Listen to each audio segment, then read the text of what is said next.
Primera carta del apóstol Juan, capítulo 5, versículo 1 hasta el 5. Con esto le damos continuación a nuestra serie. Este mensaje lo hemos titulado El amor de Dios o el amor por Dios, porque ambas cosas que voy a decir es cierto. El amor de Dios o el amor por Dios facilita mi obediencia. Versículo 1, todo aquel que cree que Jesús es el Cristo es nacido de Dios. Y todo aquel que ama al Padre, ama al que ha nacido de Él. En esto sabemos que amamos a los hijos de Dios, cuando amamos a Dios y guardamos sus mandamientos. Porque este es el amor de Dios, que guardemos sus mandamientos, y sus mandamientos no son gravosos. Porque todo lo que es nacido de Dios vence al mundo. Y esta es la victoria que ha vencido al mundo, nuestra fe. ¿Y quién es el que vence al mundo? Sino el que cree que Jesús es el Hijo de Dios. Padre, en esta mañana tú nos has dado un texto que nos habla de nuestra victoria sobre el mundo, contra el mundo, y nos dice en cierta manera cómo lograr la victoria. Yo quiero pedirte que por el poder del Espíritu que mora en nosotros, tú puedas glorificarte a ti mismo en cada una de las vidas que aquí estamos, que aquí están. Padre, por amor a ti mismo, por amor a tu causa, ayúdanos a entender de qué se trata cuando hablamos de obedecerte. Es en este texto que tú nos dices que tus mandamientos no son pesados, no son difíciles de seguir. Fue tu Hijo que nos dijo, venid a mí, todos los que estáis cansados, agotados, y yo los haré descansar. Porque mi carga, que tiene que ver con tus mandamientos, es liviana. Y mi yugo, que tiene que ver con tu palabra, es ligero. Ayúdanos a entender qué es eso, Dios. En tu nombre, Jesús. Amén. En el texto que yo acabé de leer, el apóstol Juan relaciona varias verdades importantes de la vida cristiana, las relaciona esas verdades directamente a nuestra experiencia del nuevo nacimiento. Yo creo que eso salta a la luz tan pronto comenzamos a leer. En la primera parte del versículo 1, Juan nos dice varias cosas. Nos dice, o mejor dicho, nos dice una de esas varias cosas en la primera parte de ese versículo 1. Y es que todo el que ha nacido de nuevo cree que Jesús es el Cristo. Notan el orden en que Juan lo está diciendo. Todo el que ha nacido de nuevo, el que nace de nuevo termina creyendo que Jesús es el Cristo. Contrario a lo que muchos han pensado y entendido, pensamos que el que cree en Cristo nace de nuevo.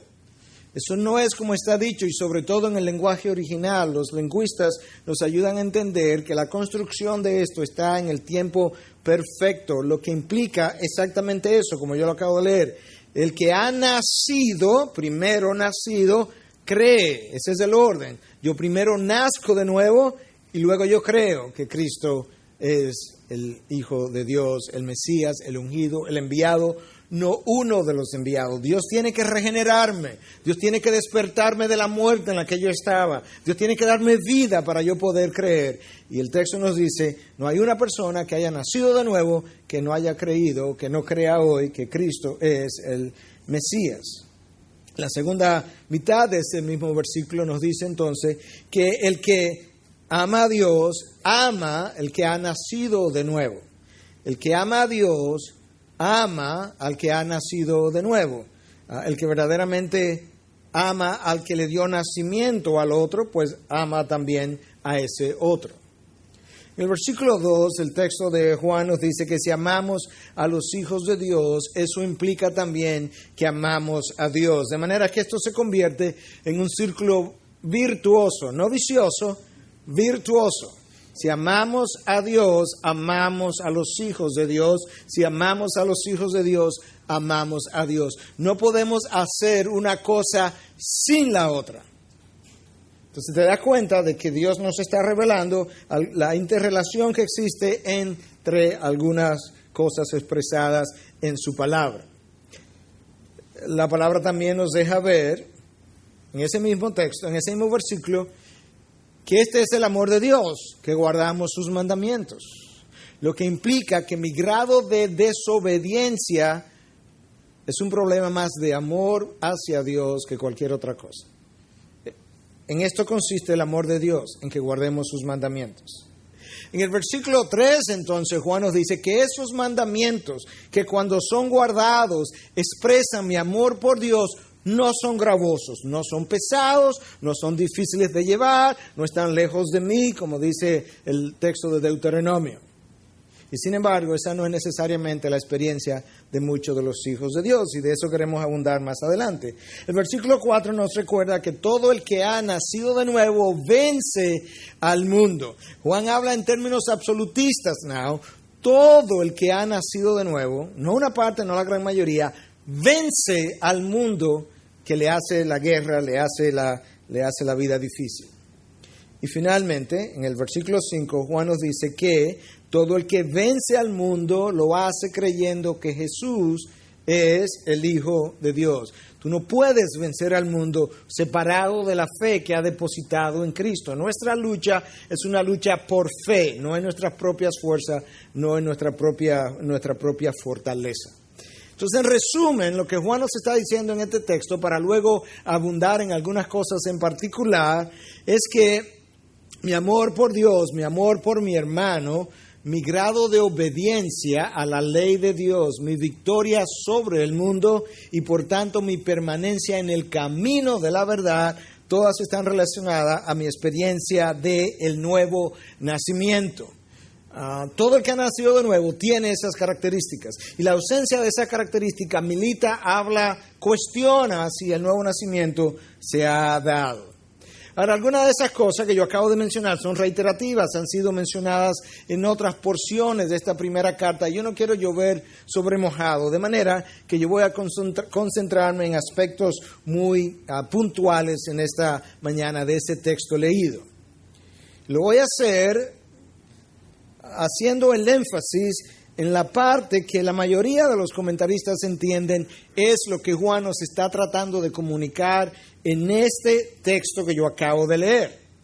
Y eso tiene que ver con nuestra victoria sobre el mundo. Versículo 4, todo el que es nacido de Dios vence al mundo, y esta es la victoria que ha vencido al mundo, nuestra fe. ¿Y quién es el que vence al mundo sino el que cree que Jesús es el Hijo de Dios? Ahí tú tienes entonces a Juan diciéndonos, no hay una persona nacida de nuevo que no haya nacido el mundo, que no haya vencido el mundo. Cuando tú tienes a alguien que aparentemente nació de nuevo y se pierde en el mundo, esa persona no nació de nuevo. Cuando tú tienes un Demas, como Pablo habla en su segunda carta, capítulo 4, versículo 10, que dice que Demas, amando al mundo, lo abandonó y se fue a Tesalónica, entonces tú entiendes que realmente esas personas no nacieron de nuevo, porque la permanencia en el camino, que es la manera de vencer al mundo, es lo que habla de que ciertamente yo soy uno de los vencedores.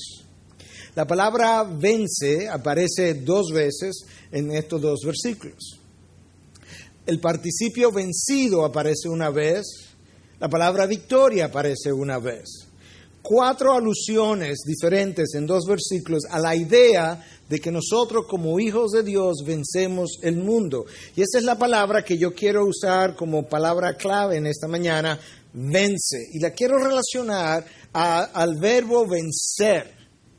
Porque ese verbo es muy de Juan, y esa acción, esa idea es muy de la teología de Juan. Tú puedes creer que ese verbo en el griego, en su forma original, es nikao, y que esa palabra nikao aparece 28 veces en todo el Nuevo Testamento, y 24 de las 28 veces es Juan quien la usa.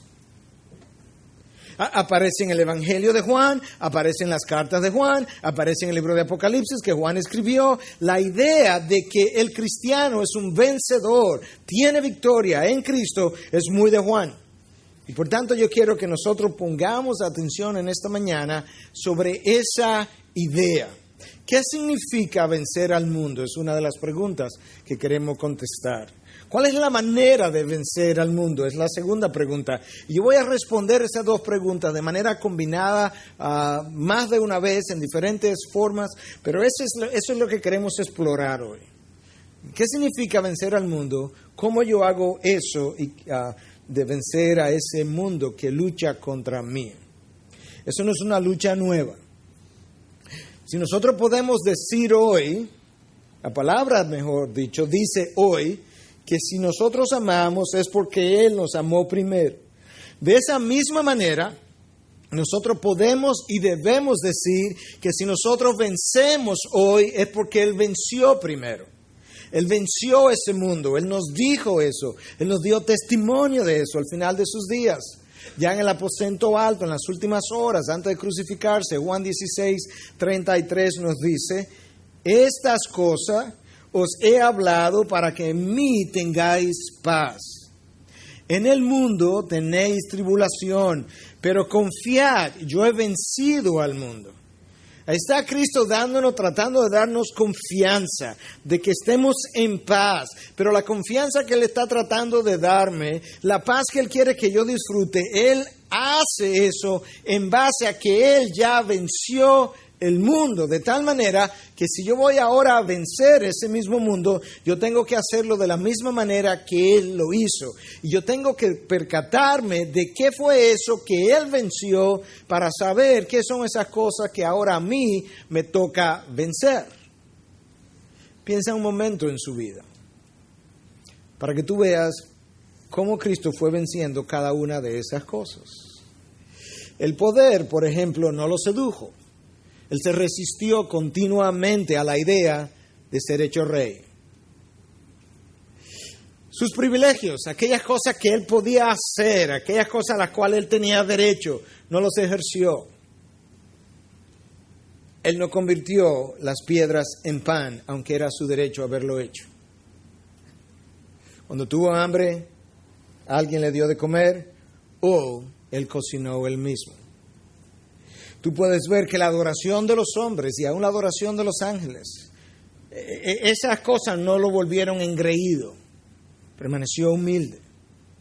Tú puedes ver en su vida también cómo las riquezas no llenaron sus ojos. De hecho, terminó sin una almohada donde poner su cabeza. Te ofrezco todos los reinos de este mundo, le dice Satanás en el desierto, no me interesan. No, esas cosas no me cautivan, no me llaman la atención, no tienen valor para mí. Te puedes ir con ella. La popularidad de los hombres no llenó su ego. Con frecuencia predicó de una manera que la gente se iba y lo dejaba solo, eso a él no le preocupó. Las mujeres que frecuentemente estaban a su alrededor no cautivaron su corazón. Ninguna de las cosas que frecuentemente se convierten en piedras de tropiezo en nuestro mundo para Cristo no tuvieron el poder ni la atracción que muchas veces tienen para nosotros. Las fuerzas de las tinieblas no pudieron contra Él, no pudieron resistirse. Tan pronto Él abría su voz, tenían que replegarse, los demonios huían de su presencia. Y la necesidad de sentirse aprobado nunca le atrajo. De manera que ciertamente Cristo venció el mundo. Satanás quisiera hacernos creer que nosotros no podemos vencer el mundo porque eso desacreditaría el nombre de Dios y la causa de Dios.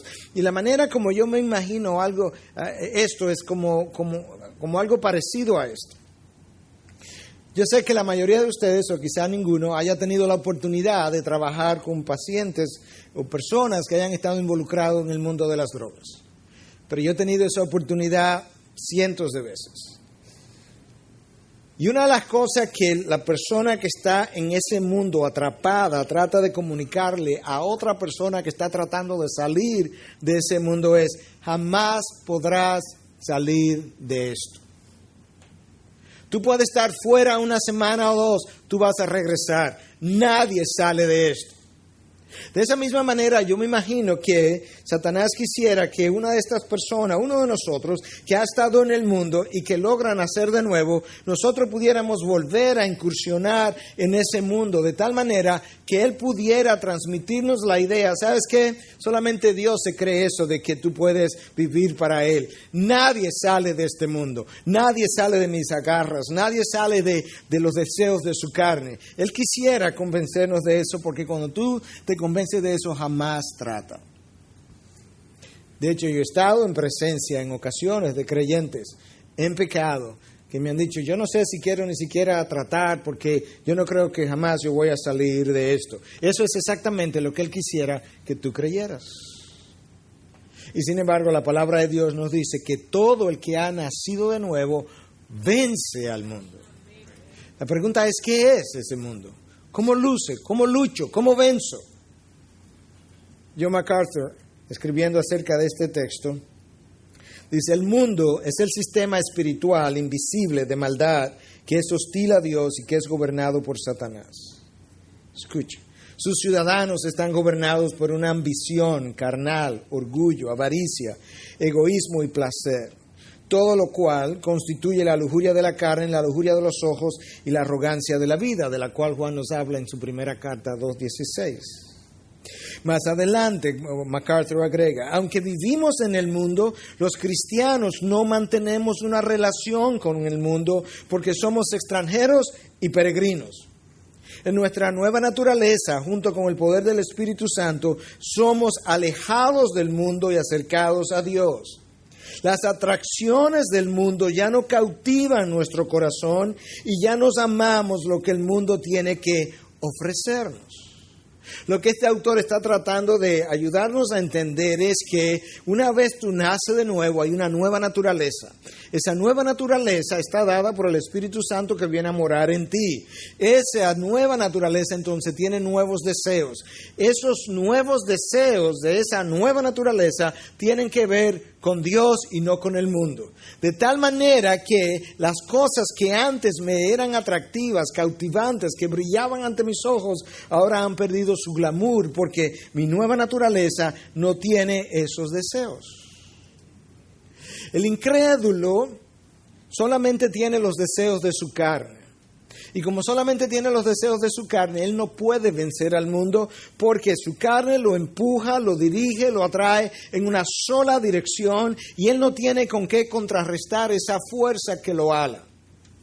El creyente es otra cosa, porque si bien es cierto que él permanece con deseos carnales todavía de su vida anterior, no es menos cierto que él tiene ahora dentro de sí una fuerza superior, que es la fuerza del Espíritu de Dios que mora en él, la misma fuerza que levantó a Cristo de entre los muertos, y con ese Espíritu que ahora mora en él es empujado y acercado a las cosas de Dios, de tal forma que él puede librar una batalla y él puede ganar en esa batalla. Y la idea es esta, Romanos 12:2 nos dice, no os adaptéis a este mundo. La palabra dice, no seáis transformados, metamorfo es la palabra. No cambiéis la forma a la forma de este mundo, sino transformaos mediante la renovación de vuestra mente para que verifiquéis cuál es la voluntad de Dios, lo que es bueno, aceptable y perfecto. La palabra mundo ahí en el griego no es cosmos, que es este planeta, esta tierra o el universo, es aion, que implica esta era. No tomen la forma de esta era, sus formas de pensar, sus corrientes filosóficas, sus corrientes educativas, sus estilos de vida, sus formas de hablar, sus formas de vestir. No os conforméis a esta era, y eso es cierto en cada era. Por eso es que la palabra es era y no mundo. Esa es la idea. Pastor, pero eso no es tan fácil. Bueno, no es tan fácil porque nosotros no hemos aprendido o no hemos querido hacer lo que la palabra nos llama a hacer para tener esa victoria. Recuerda algo, que en ocasiones países han estado en guerra, hay un país que gana la guerra sobre el otro, la victoria es proclamada, pero todavía quedan rincones de resistencia en ese lugar. que ya se ha declarado en derrota, que ya se rindió. Bueno, todavía en nosotros hay rincones de resistencia. Y esos rincones de resistencia van a pelear. Son rincones de la carne. La carne nunca se dará por vencida. Tú no puedes negociar con la carne. La carne nunca levantará una bandera blanca de paz. No, la carne tiene una sola cosa. Con la carne tú puedes hacer una sola cosa. Y es acribillarla. Tienes que matarla. Porque la carne jamás se dará por vencida. Entonces, ¿cómo lo hago? John Piper, en uno de sus sermones, nos dice algo acerca de esta mentalidad a la que MacArthur se refería cuando hablaba de nosotros somos peregrinos y extranjeros. Entonces, él nos dice, debemos cultivar la mentalidad de los exiliados, de los peregrinos y los extranjeros. Esto nos hace sobrios y nos despierta para que no vayamos a la deriva con el mundo y para que no demos por sentado que la manera en que el mundo piensa y actúa es la mejor.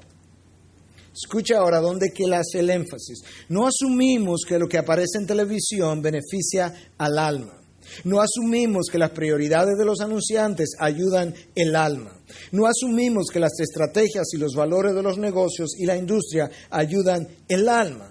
No asumimos que nada de esto pueda glorificar a Dios.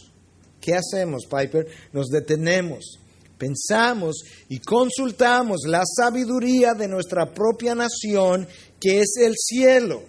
Y no asumimos que la sabiduría convencional de estos tiempos viene de Dios. Nosotros orientamos nuestro rumbo por la palabra de Dios.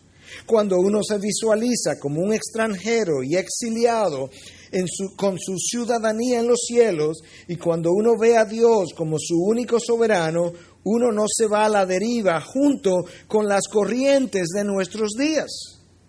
Usted medita sobre lo que es bueno para el alma y lo que honra a Dios en todo, ya sea comida, carros, videos, trajes de baño, control de natalidad, límites de velocidad, horas de acostarse, ahorros financieros, la educación de los hijos, las personas que aún no han sido tocadas por el Evangelio, las hambrunas, los campamentos de refugiados, los deportes y todo lo demás. Tú medita, te detienes y piensa en todo lo que tú haces, que va desde los que no han sido evangelizados hasta el traje de baño que quieres usar y los deportes que mira y practica. La línea final dice, escucha, los extranjeros toman su dirección de Dios y no de este mundo. Este mundo no nos dice por dónde caminar, qué hacer, cómo hablar, qué vestir.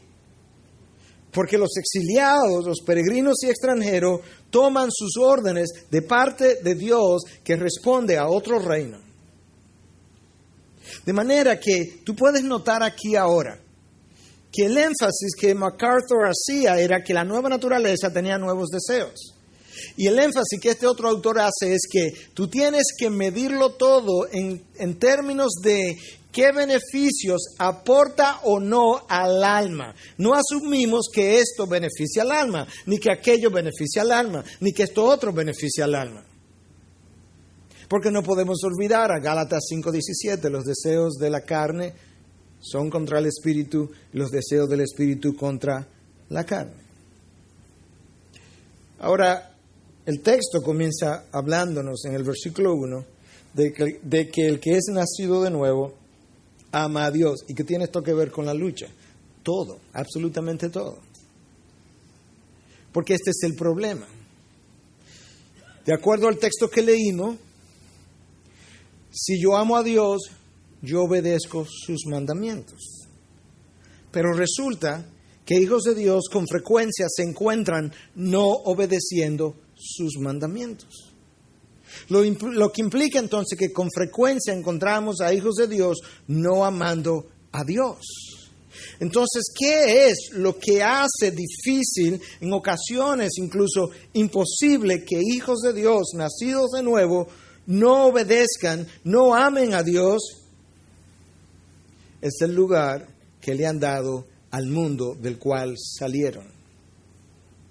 Los deseos del mundo, los deseos de la carne, la pasión de la carne o las pasiones de la carne continuamente luchan en contra de los deseos del Espíritu.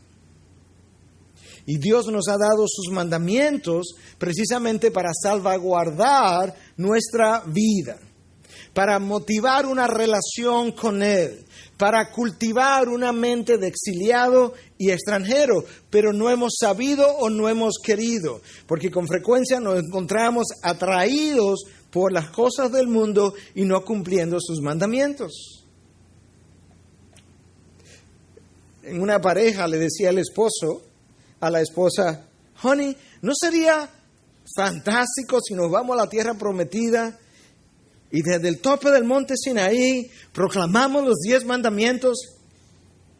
Y la esposa dice: yo creo que sería mejor si nos quedamos y mejor los cumplimos.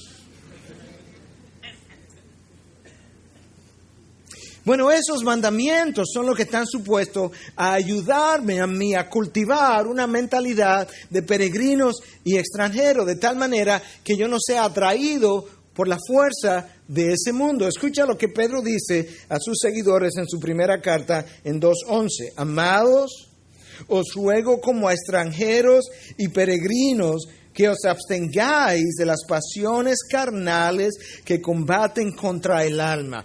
Oye, ¿a qué es lo que Pedro apela? Él apela a la mente de extranjero y peregrino para entonces decirle: con esa mente lucha en contra de las pasiones carnales que combaten contra tu alma. Ahí es donde está el problema. Nosotros tenemos una lucha interior continua, que en unos se da más intensamente que en otros. Y nosotros lamentablemente hemos sucumbido a las ofertas, a las atracciones, a las ventas del mundo, y hemos hecho como los indios cuando los españoles vinieron. Que los indios cambiaron oro por espejitos. Y muchas veces nuestra fe, que es más preciosa que el oro, con el tiempo pierde su brillo y cambiamos entonces con el mundo espejitos y le damos nuestra fe, que es más preciosa que el oro. Porque nosotros no tenemos una mente de extranjeros y peregrinos. Vivimos, compramos, anhelamos, acumulamos conforme a una mente como si este mundo fuera todo lo que hay y donde voy a pasar la vida. Esa es la razón por la que nos hace tan difícil conquistar los rincones de resistencia que todavía están en nosotros. Pero esta gente de la cual la palabra de Dios nos habla no vivió de esa manera y por tanto fueron aplaudidas por Dios precisamente porque lograron hacer cosas que hoy en día muchos no pueden hacer. Cuando tú abres el libro de Hebreos capítulo 11, tú llegas al Salón de la Fama, al Salón de la Fe, el Salón de la Fama de la Fe, donde están todos aquellos que tienen sus récords registrados, que hicieron algo que valió la pena llevarlo al Salón de la Fama. Pero resulta que esa gente, Dios dice lo siguiente, en Hebreos 11, a partir del versículo 13, todos estos murieron en fe, escúchame, sin haber recibido las promesas, pero habiéndolas visto y aceptado con gusto desde lejos, escucha ahora por qué, confesando que eran extranjeros y peregrinos sobre la tierra, porque los que dicen tales cosas claramente dan a entender que buscan una patria propia, y si en verdad hubieran estado pensando en aquella patria de donde salieron, habrían tenido la oportunidad de volver, pero en realidad anhelan una patria mejor, es decir, celestial. Escúchame ahora, por lo cual Dios no se avergüenza de ser llamado Dios de ellos, pues les ha preparado una ciudad. Esta gente recibió promesas, esta gente recibieron las promesas en palabras, nunca las recibieron y sin embargo, sin haberlas recibido, las vieron desde lejos, las recibieron simbólicamente hablando. ¿Y sabes por qué las recibieron? Porque ellos sabían, eran promesas para la próxima vida, para donde yo voy, para donde voy a pasar la eternidad. No me la dé ahora, que se quedan aquí. No la necesito aquí por 60, 70, 80 años. No, yo creo tus palabras, Dios, y yo sé que la voy a recibir. Dámelas en la próxima vida, que es donde yo voy a pasar la eternidad. Pero vivimos anhelando que Dios nos bendiga ahora. ¿A dónde? Aquí. ¿Para cuándo? Para disfrutarlo ahora. ¿Con quién? Con mi carne. Esta gente no vivió de esa manera. Ellos tenían otra mentalidad, la de extranjeros y peregrinos, transeúntes que estaban aquí hoy y no estarían mañana, que no querían disfrutar ahora lo que venían acumulando porque no habían acumulado nada. Y entonces de esa manera ellos pudieron vencer el mundo de su tiempo también.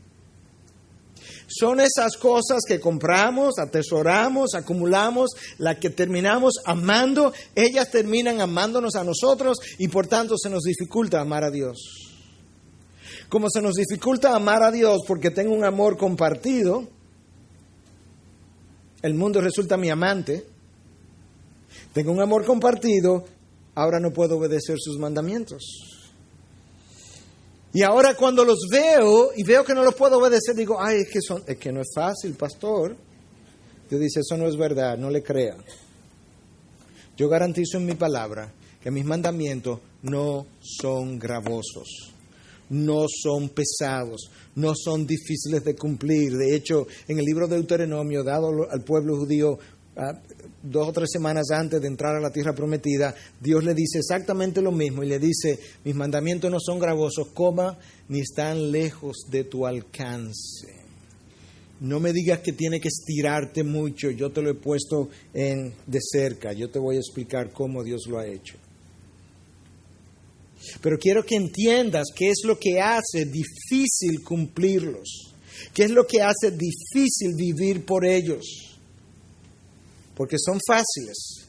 Lo que lo hace difícil es la no cultivación, el no cultivo de una mente de extranjero y peregrino y un apego y un vivir muy cerca de ese mundo que continuamente lucha contra nosotros. Escucha al salmista en el Salmo 119, versículo 14. Me he gozado en el mundo, no, en el camino de tus testimonios, más que en todas las riquezas. Versículo 16, me deleitaré en tus estatutos y no olvidaré tu palabra. Versículo 24, tus testimonios son mi deleite. Versículo 47, y me deleitaré en tus mandamientos, los cuales amo. Versículo 127, por tanto amo tus mandamientos, más que el oro, sí, más que el oro fino. En el mismo salmo, el salmista dice, cuánto amo tu ley, la ley que me restringe. Yo entiendo que es la ley que me cuida, que me preserva, que me evita consecuencias. Cuánto la amo, Dios. ¿Cuándo fue la última vez que tú oíste a alguien, o que tú mismo dijiste, Dios, que tú estabas leyendo su palabra y dijiste, Dios, cuánto amo tu ley? No las bendiciones, al que bendice. Gracias por decirme no puedes hacer esto. Gracias por decirme no debes hacer aquello. Gracias por decirme no. Y gracias por decirme en estas otras áreas sí. Yo entiendo tu ley, oh Dios. Esa es la manera como cultivas la mentalidad de extranjero y peregrino. La mayoría de los hijos de Dios ven los mandamientos de Dios como un mal necesario. Bueno, está bien, pero ojalá no estuvieran ahí. No, qué bueno que están ahí. La ley de la libertad, dice Santiago, nosotros pensamos que libertad es poder hacer lo que mi carne quiere hacer. Algunos de nosotros que ya pasamos por la adolescencia y algunos de ustedes padres que tienen hijos adolescentes, hemos dicho o hemos oído decir, cuando yo cumpla 18 años haré lo que me da la gana. Y pensamos que esa es la libertad. Pregúntale al apóstol Pablo lo que es la libertad. Cuando él escribe en Romanos, él dice, esto que yo quiero hacer, no lo hago. Y lo que quiero hacer, no lo hago. Lo que no quiero hacer, termino haciendo. Estoy preso, pobre de mí. ¿Quién me librará de este cuerpo de muerte? Aún en su estado regenerado, Pablo está diciendo, ¿sabe qué es lo que me preocupa? Que todavía no me siento libre, porque libertad es poder hacer todo el tiempo los anhelos de mi alma, y mi carne no me lo deja, me lo impide. Y cuando Pablo dice, ¿quién me librará de este cuerpo de muerte? Muchos piensan que estaba haciendo alusión a algo que en el mundo antiguo se hacía. Uno de los peores castigos en la antigüedad era cuando tú matabas a alguien, era que te ataban con lazos a ese cuerpo muerto a quien tú le diste muerte y te condenaban a tú terminar caminando y viviendo con él hasta que tú te morías. Con ese cuerpo en podredumbre. Y nadie estaba supuesto a desatarte porque pagaba la misma suerte. Que Pablo estaba diciendo, este cuerpo en el que está enjaulado mi alma regenerada es como ese cuerpo de podredumbre. Y que no me deja hacer todo el tiempo los anhelos de mi alma. Nosotros pensamos que libertad es hacer lo que la carne quiere. Dios dice, no, libertad es, tú conocerás libertad cuando entre en gloria, cuando finalmente podrás de una vez y para siempre y todo el tiempo, continuamente y eternamente, hacer solamente los anhelos de tu alma. Por eso Pablo dice, ¿quién me librará de este cuerpo de muerte? ¿Quién?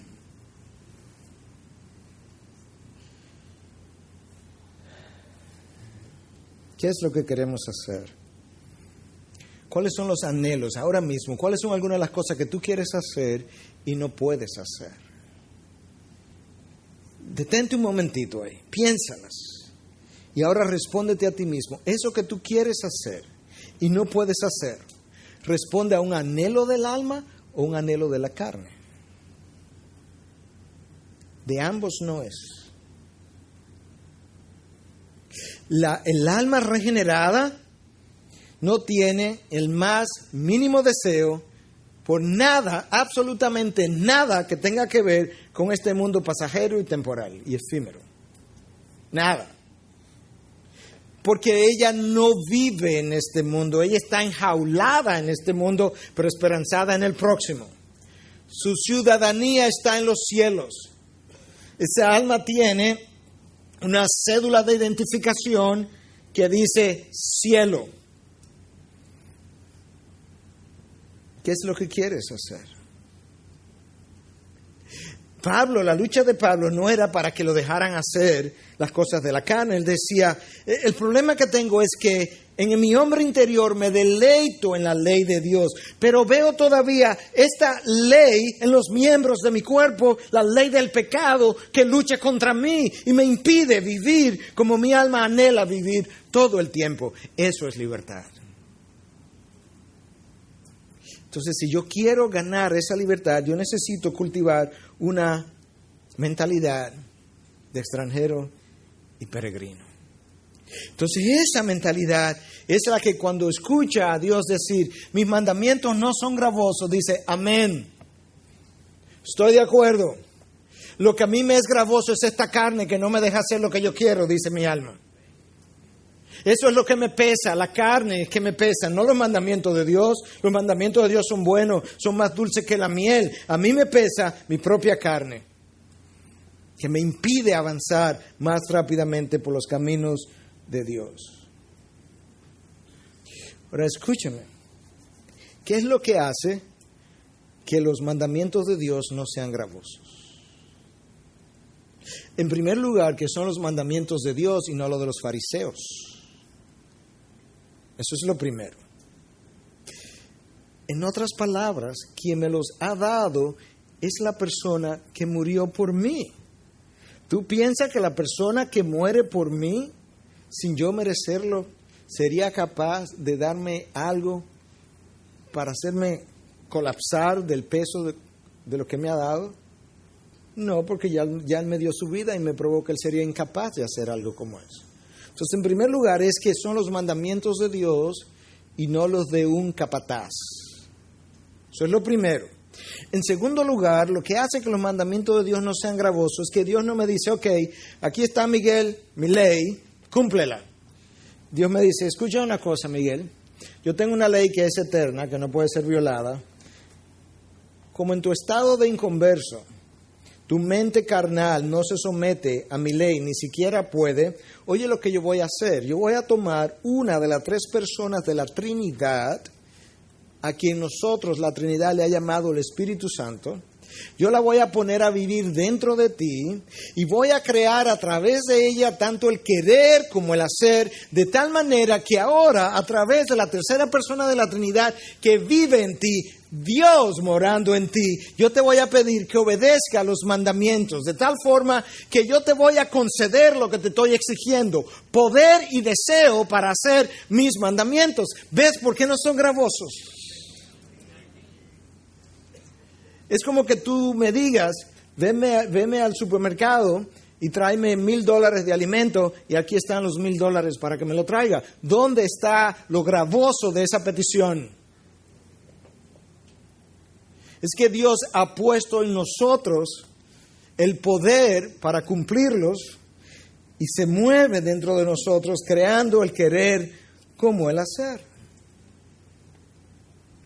Warren Wiersbe, en su comentario sobre esta carta, dice, hermano, nosotros no somos esclavos obedeciendo a un amo, sino que somos hijos obedeciendo a un Padre amoroso. Eso es lo que lo hace los mandamientos de Dios no gravosos. Dios no quiere que yo le obedezca por miedo. Yo tengo que decir que obediencia por miedo es obediencia, porque al fin de cuentas es obediencia, pero es una obediencia inmadura. Eso no hace lucir bien a Dios para nada, en lo más mínimo. El mundo que mira hacia adentro dice, sí obedecen, pero mira a los pobrecitos como viven muertos de miedo, porque si desobedecen... No, Dios quiere que el mundo mire hacia su pueblo y diga, eso es increíble, mira esa gente. Mira cómo obedecen, con el gozo que obedecen y la facilidad que tienen para obedecer, porque lo hacen por amor. ¿Qué es lo que ellos tienen que le hace el cumplimiento de esos mandamientos tan fáciles y a mí tan pesados? Tú me puedes decir, bingo, ¿tú lo quieres? Es el Espíritu de Dios que mora en nosotros. Spurgeon va un poco más allá. Y él dice, déjame ver si encuentro mi cita. Dice que la obediencia que no es voluntaria es desobediencia, porque el Señor mira el corazón. Y si Él ve que le servimos por la fuerza y no porque le amamos, Él rechazará nuestra ofrenda. Wow. Que Dios mira el corazón y dice, ¿sabes qué? Si te cuesta tanto darme lo que me está dando, mejor no me lo des. Ustedes, padres, yo sé que han dicho cosas similares de sus hijos. Le han pedido algo a sus hijos. Y su hijo o hija ha ido a hacerlo refunfuñando, decimos nosotros en nuestro país. Quejándose. Y han podido decir, o quizás han oído a otros decir, no, si lo va a hacer peleando, mejor no lo hagas. Dios le dice al pueblo judío a través de Malaquías, ¿sabes qué? Si me va a traer estos corderos por miedo a que yo te castigue y me lo va a traer ciego y cojo, no me lo traiga, yo no quiero tu ofrenda. Dios le dice al pueblo judío cuando van a crear el tabernáculo, Moisés, toma una ofrenda de todo el que quiera traerla voluntariamente, no lo obligues. El que no la quiera traer, que no la traiga. Porque Dios no necesita lo que yo le doy. Dios quiere mi disposición interior. Escucha qué más dice Spurgeon acerca de esto. Dice, hermano, no puedes esperar que Dios te escuche si tú no lo escuchas. Y cuando le pidas a Dios, no puedes imaginar que Él te dará lo que pides si tú no le das lo que Él te pide. Wow. Conciso, preciso, claro. No piense que Dios te va a escuchar si tú no le escuchas.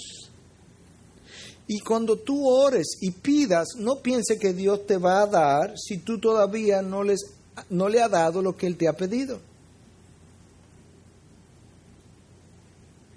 ¿Te das cuenta de la importancia que tiene para Dios que yo le ame? Y Él me ha dado lo que se requiere para yo poderle amar. El mundo no tiene que ver a una persona como yo obedeciendo a un juez severo como Dios, que no lo es. El mundo necesita ver a una persona como yo obedeciendo a un Dios amoroso en quien yo me deleito en obedecer. Precisamente por lo hermoso de sus mandamientos. Si nosotros miramos los preceptos de Dios como pesados, yo tengo que preguntarme, y esto en la medida en que resumimos este mensaje, yo tengo que preguntarme hacerme una, dos o tres preguntas. Número 1, ¿nací de nuevo? Porque si no nací de nuevo, esa es la explicación. Para el que no ha nacido de nuevo, estos mandamientos no solamente son gravosos, son imposibles. Dios lo dice, es una imposibilidad, no lo puedes cumplir. Ok, eso es uno. Quizás nací de nuevo. Ok, entonces, ¿por qué si nací de nuevo me están siendo todavía gravosos? Bueno, entonces tengo una lucha. Y esa lucha es entre mi carne y mi alma. La que esté más desarrollada de las dos ganará la batalla.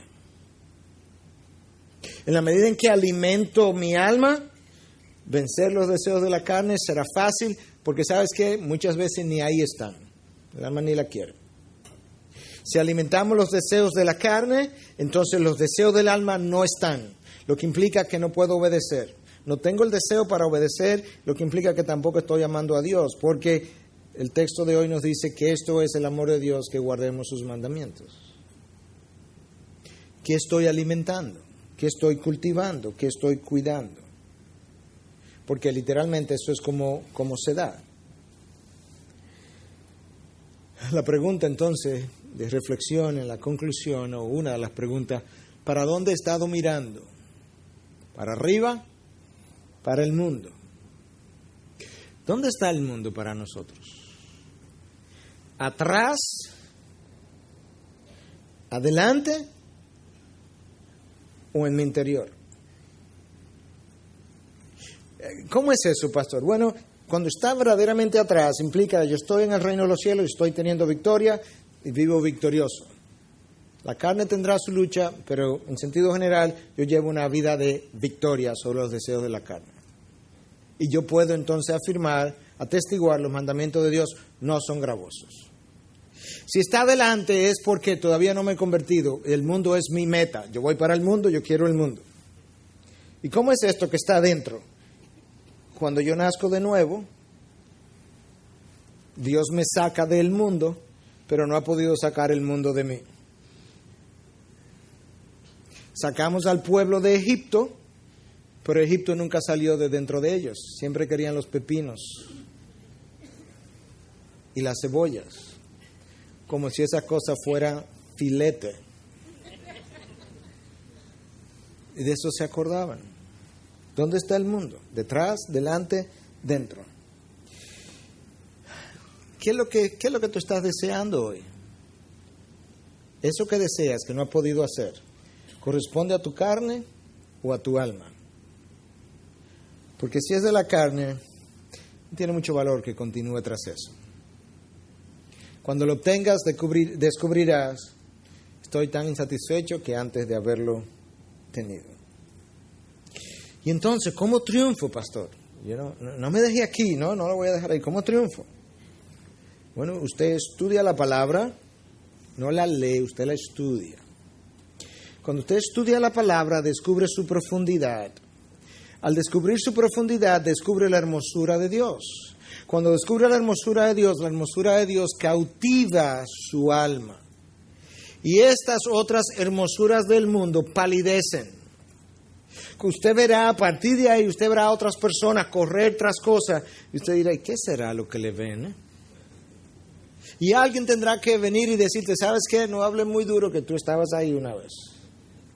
Ay, sí, ¿verdad?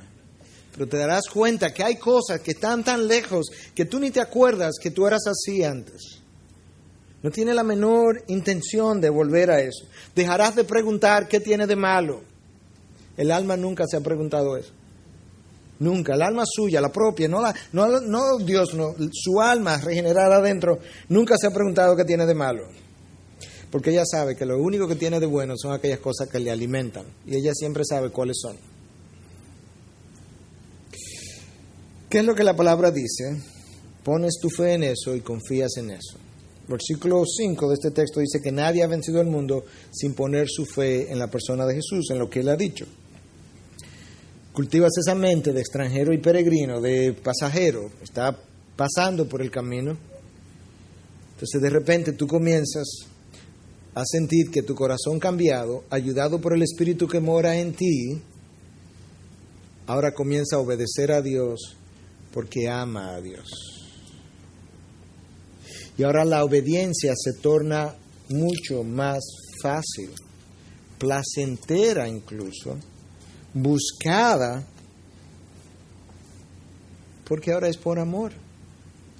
Ya no es un peso, ya no es una lucha, es lo que quiero hacer. Y cuando violo eso, rápidamente regreso porque me doy cuenta, ¿sabes qué? Lo violé, pero no me produjo absolutamente nada de satisfacción. 5 segundos, 1 minuto, 5 minutos, se fue, ya no está aquí, vino y se fue. Nos hace falta más mente de peregrino y extranjero. ¿Y sabes qué? Miras la cruz, ahí donde tiene que regresar nuestra mirada continuamente y decir, el Mesías que ahí murió merece que yo tome mi cruz cada día y la lleve. Y yo pueda vivir, la cruz no es un evento, es una forma de vivir. Cristo dijo, toma tu cruz cada día. Entonces, ese Mesías que murió en la cruz por mí, merece que yo viva una vida de cruz. Y ahí tú vas a encontrar el deleite y el placer que venía anhelando por tanto tiempo, que creías que lo iba a encontrar por otros caminos, pero que solamente el alma regenerada puede disfrutar. Integridad y Sabiduría es una producción que llega hasta ustedes gracias a los aportes de individuos y empresas comprometidos con la defensa de la fe. Para más información, preguntas y comentarios, visite nuestra página de internet www.integridadysabiduría.org. En esta página encontrará información sobre la producción de este y otros recursos que ponemos a su disposición, como también las formas en las que usted puede contribuir con la producción de programas como estos. Les invitamos nuevamente a visitar nuestra página de internet www.integridadysabiduría.org. Será hasta la próxima, cuando nos reencontremos con Integridad y Sabiduría.